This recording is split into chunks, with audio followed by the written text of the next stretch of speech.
অসুস্থ ছেলের জন্য ওষুধ আনতে গিয়ে নড়বড়ে বিপজ্জনক বাঁশের সাঁকো দিয়ে পারাপারের সময় নদীগর্ভে পড়ে মৃত্যু হলো এক বাইক আরোহী।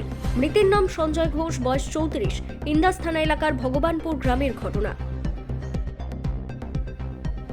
স্থানীয় সূত্রে খবর, ইন্দাসের ভগবতীপুর গ্রামের পাশ দিয়ে বয়ে চলেছে শালী নদী।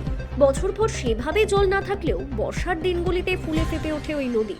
প্রশাসনের কাছে বারবার নদীতে সেতু তৈরি না হওয়ায় স্থানীয়রাই উদ্যোগী হয়ে ওই সাঁকো তৈরি করেন। শুক্রবার রাতে অসুস্থ শিশু সন্তানের জন্য স্থানীয় রসুলপুর বাজার থেকে ওষুধ নিয়ে ভগবতীপুর গ্রামের বাড়িতে ফেরার পথে সঞ্জয় ঘোষ নামে ওই যুবক মোটর বাইক সহ সাঁকো থেকে নদীগর্ভে পড়ে যায়। ঘটনাস্থলে মৃত্যু হয় তার। এই ঘটনায় ওই এলাকায় শোকের ছায়া নেমে এসেছে। এই অবস্থায় এই ধরনের মর্মান্তিক মৃত্যুর ঘটনা এড়াতে স্থায়ী সেতুর দাবিতে সরব হয়েছেন ওই এলাকার মানুষ। ঘটনাটা হয়েছে বলতে কালকে রাত থেকে পেরিয়ে আসছিল ওই শিশির পরে যে ভাঙা ব্রিজ, তো আমাদের বাঁশের ব্রিজ স্লিপ খেয়ে পড়ে গেছে, পা স্লিপ খেয়ে পড়ে গেছে, খেয়াল রাখতে পারে নাই। বাঁশের ব্রিজ এইবার থাকে, ব্রিজ ভেঙে যায় আমাদের আষাঢ় মাসে জল এলে ব্রিজ ভেঙে চলে যায়। তারপরে আমাদের নৌকো রয়েছে, পাশে নৌকো রয়েছে, নৌকো পারাপার করতে হয় 5-6 মাস। আবার ব্রিজ বাঁশের করি, বাঁশে আর কি হবে, ওই তো সামথিং বাঁশের ব্রিজ দিয়ে করা হয়, চলে কোনো রকম 5-6 মাস, আবার আপনার নৌকো চলে। প্রশাসনে তো সব জায়গায় নববন্ধন চিঠি দেওয়া হয়েছে, আমাদের চিঠি দেওয়া হয়েছে, ইন্দাসে যেতে হয়েছে, সব জায়গাতেই সব সব সব পুরো ওয়ার্ল্ড চেষ্টা করেছি আমরা বহুত, কোনো প্রশাসন থেকে কোনো আমরা সাহায্য পাচ্ছি না। চাইছি তো আমরা পাকা ব্রিজের জন্য আবেদন করেছি, পাকা ব্রিজের জন্য আমরা এখানে সয়েল টেস্ট করে গেছে আমাদের, অনেকবার আমাদেরকে পার্টি থেকে এও দিয়েছে, আশ্বাস দিয়েছে যে করে দেবো, তো কোনো কিছু থেকে আমরা সাহায্য পাচ্ছি না। পুরোটা অসুবিধা হয় আমাদের, পুরোটাই ওই নৌকো যে সম্বল ছেলে স্কুল যায়, আমাদের স্কুল যাওয়ার জন্য আমাদের নৌকো ব্যবহার, কোনো কিছু শরীর খারাপ হলেও গ্রামের হসপিটাল গেলেও তাও ওই নৌকো ব্যবহার না করলে আমরা কি করে মাঠে ঘাটে কি করে কাজ করতে যাব? আমরা ধুয়ে ধুয়ে না কাজ করতে গেলে খেতে পাই না কো।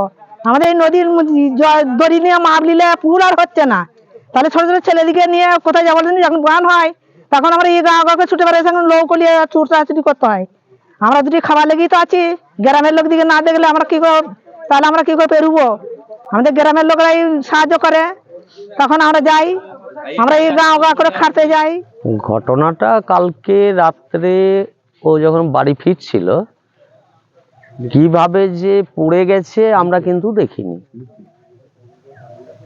ও পড়া অবস্থায় এখানে ছিল, দিয়ে দুজন মাছ ধরতে এসেছে, তারা দেখেছে, দেখে ফোনে খবরাখবর হয়, তারপর এসে যখন দেখা হয় তখন ও ঘাটটা গুঁজে পড়ে আছে, আর প্রচুর ব্লিডিং হয়েছে, নাক মুখ দিয়ে চাপ হয়ে গেছে। এই অবস্থাতে আমরা প্রথম দেখি। ও রসুলপুর দিক থেকে মানে বাড়ির মুখে বাড়ি ফিরছিল। এটা ভগবতীপুর শালীরঘাট বাঁশের ব্রিজ। প্রতিদিনই যাতায়াত করে, আমার গ্রামের ছেলে তো, আমরাও যাই, আমাদের গ্রামের সব মানুষই পারাবার হয়। পরে খবর পেয়ে ঘটনাস্থলে পৌঁছয় ইন্দাস থানার পুলিশ। পুলিশের তরফে একটি অস্বাভাবিক মৃত্যুর মামলা করে ঘটনার তদন্তের পাশাপাশি মৃতদেহটি উদ্ধার করে ময়না তদন্তের জন্য বিষ্ণুপুর জেলা হাসপাতালে পাঠানো হয়েছে বলে জানানো হয়েছে। ব্যুরো রিপোর্ট, দক্ষিণ বাঁকুড়া দর্পণ, ইন্দাস।